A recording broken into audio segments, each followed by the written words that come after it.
Salut les Marocains. Wafa Atid, la liberté, parce qu'au Maroc, pays musulman, elle aurait été empêchée d'étudier, de sortir, de vivre. Très bien. Si elle a réellement souffert dans sa famille, nous n'avons pas les éléments pour le savoir et ce n'est pas à nous de nier une éventuelle souffrance. Mais une famille, ce n'est pas 38 millions de Marocains. Et là, le scénario commence à prendre l'eau. Parce que Wafa raconte un manque de liberté, alors que son passeport semble avoir souscrit l'option grand voyageur. Turquie, Golfe, Malaisie. Il a plus de kilomètres au compteur que certaines valises samsonites.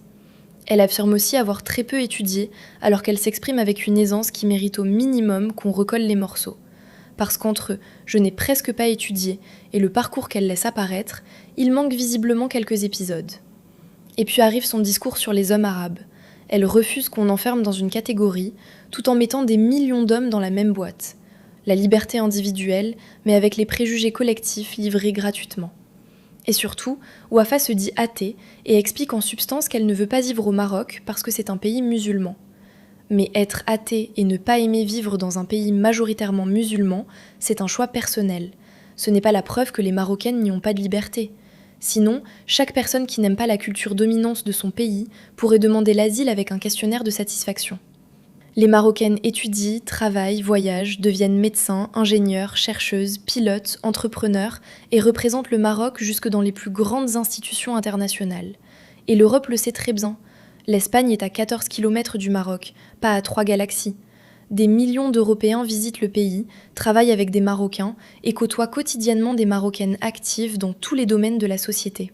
Alors présenter Maroc plus pays musulman comme la formule magique qui expliquerait automatiquement femme enfermée, pas d'études, pas de voyage et pas de liberté, il fallait quand même miser très fort sur la crédulité du public. Sauf que les Européens ont Internet, voyagent au Maroc et savent parfaitement à quoi ressemble le Maroc. Son éventuelle histoire familiale lui appartient et peut avoir été douloureuse, mais son histoire familiale n'est pas une radiographie du Maroc. Et être athée ne transforme pas automatiquement en désaccord avec son environnement en persécution nationale. À force de vouloir expliquer le Maroc aux Européens, Wafa a surtout réussi à montrer une chose. Elle s'était peut-être fait une drôle d'idée finalement. Ce n'est peut-être pas le Maroc qu'elle connaît le moins bien, c'est l'Europe. Vous restez avec Maria ? Abonnez-vous et partagez.